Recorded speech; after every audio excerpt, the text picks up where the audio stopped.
Thank you. Thank you. Appreciate that.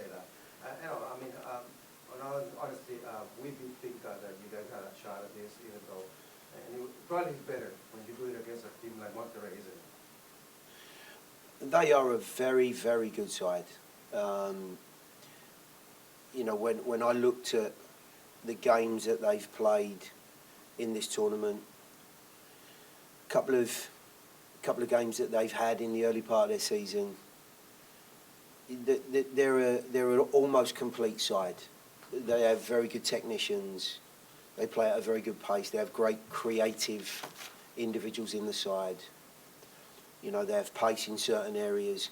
And the other thing is as well, you know, this is obviously a brand new tournament, but I think they've done a wonderful job of winning inside 90 minutes to this point.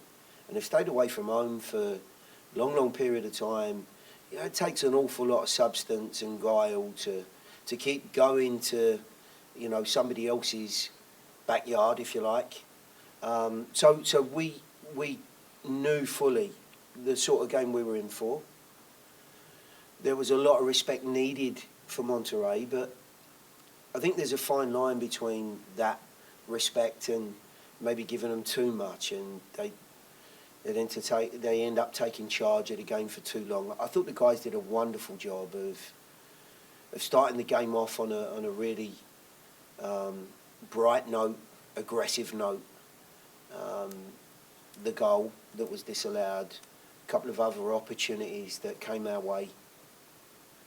But when we were under pressure, which I think we all felt we were going to be at certain points in the game, there was that internal fibre and spirit that you've seen from this group so many times, to deny them the opportunity to get back in the game. And I think it's that combination and balance that has seen us end up as winners today, because it was always going to be a very, very tight game and there was going to be very little in it.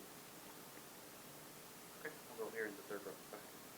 Gary, we saw against Club America, you guys had a pretty front-foot approach again tonight, and then even after going up a goal, you guys continued to push. I'm curious, what went into preparation for that this week? And Dax, kind of a similar question for you. What was it like on the field? What was the communication? How you guys were going to do it? If you want to start, mate, I don't mind. Well, yeah. First of all, full respect to Monterrey. They're one of the best teams that I think we've played since, you know, our existence started in 2020. You know, for us to be able to win the game outright in regulation, 2 great goals, clean sheet.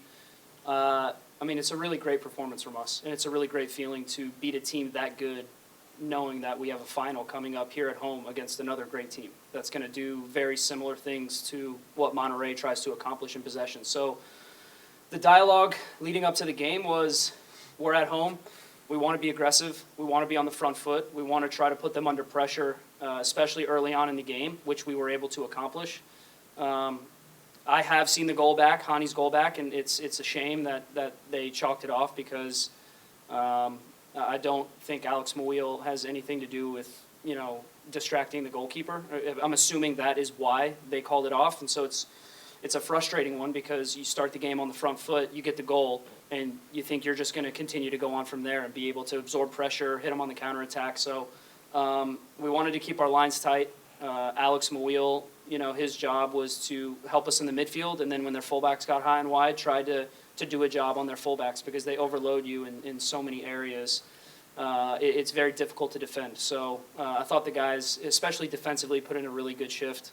It's hard to single out anyone, but I mean, our captain Walker with the header that leads to the goal that puts us on our way, just an immense performance from him. And I think just everyone in this tournament, we've really bought into getting back to, I think, what made us so strong early on in our existence, which was compact, making sure we're hard to break down, trying to be brave in moments of possession on the ball. Monterrey counterpressed us a lot, and at times we lost it, but we never, I think our body language throughout this whole tournament has just been fantastic. We've been really positive, and we're going to need that again in the final.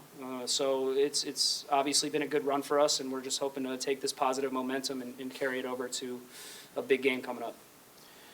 I think Dax has covered an awful lot there, Ben. All I would add to that is there's not an awful lot of time between the games. We all know that. So the loading on these guys has been enormous. What they have been able to do is take on board some subtle shifts in the way that we've played against slightly different opponents, and they've executed magnificently well. Dax, coming into the season, you talked about thinking about retirement and all that, and then you come into this season, you continue to play a big role for this team. Two questions for you. First, did you expect to play as big of a role so far, and how does it feel to play such a big role and lead your team to the cup final? God, that's a good question. I think I went into this season not knowing what my future held and just wanting to enjoy it as much as I possibly could. I think I've been on one-year contracts for the last year or two, and I think that's the first time in my career that that's ever happened. And so there's a little bit of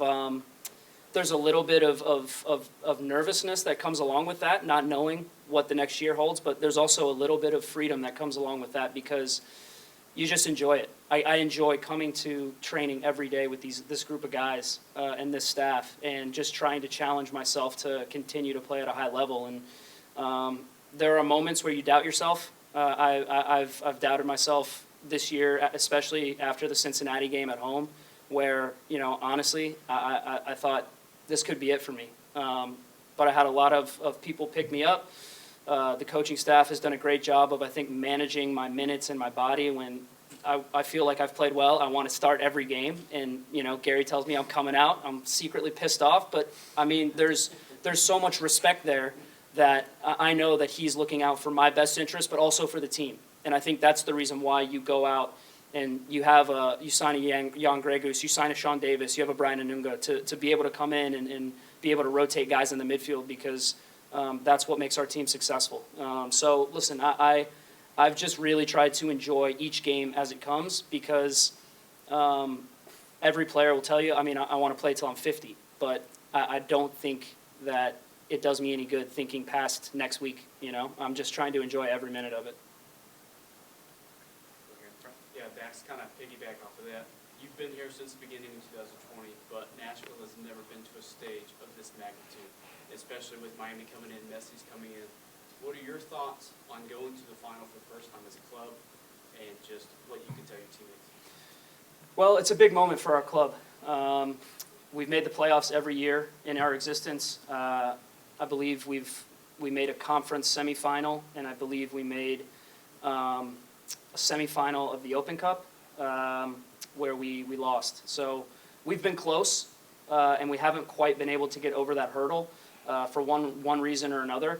I think part of the reason why you put together such an experienced team is to be competitive right away. And we've been competitive right away, but we haven't quite been able to get over that final hurdle. And so now tonight is a night where we take all those experiences that we've had the last 4 years, and we put it to the test against, again, one of the best teams that we've played since I've been here. So to be able to come through this tournament beating Cincinnati, beating Club America, beating a good Minnesota team handily, and then obviously beating Monterrey, we should be full of confidence. I can tell you right now that there's no one in that locker room right now that's afraid or scared of the moment and scared to play this Miami team. Now, with that being said, the respect level for what they have been able to accomplish in this tournament with the players that they've brought in, namely, Messi, we have to respect that.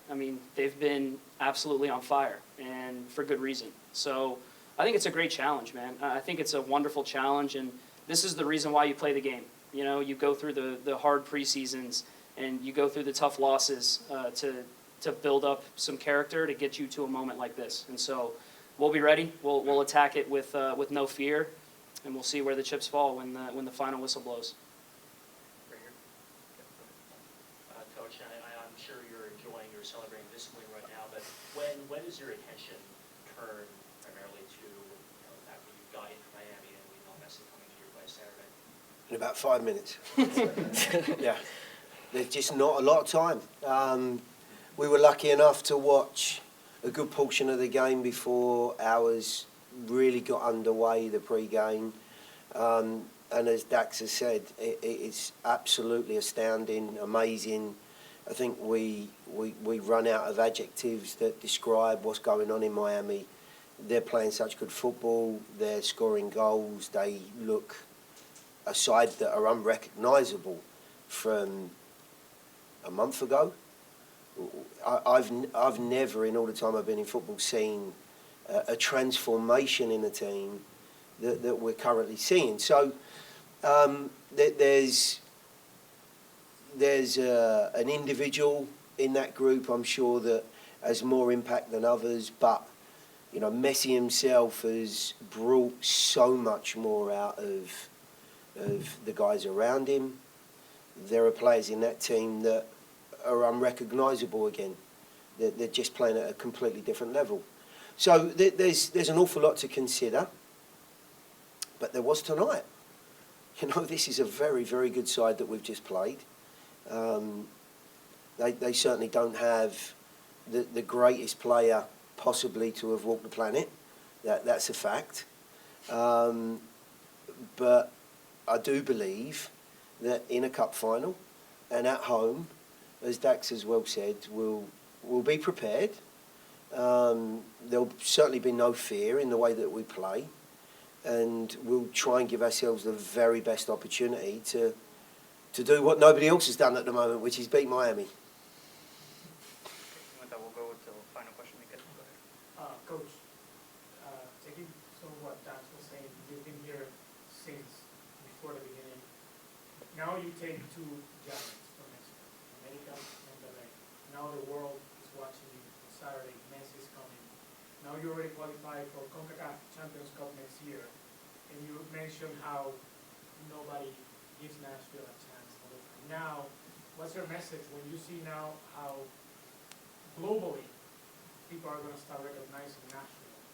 What's your message about that? Well, I've been saying for many, many months and obviously nearly 4 years now that there's actually more to this group than maybe meets the eye.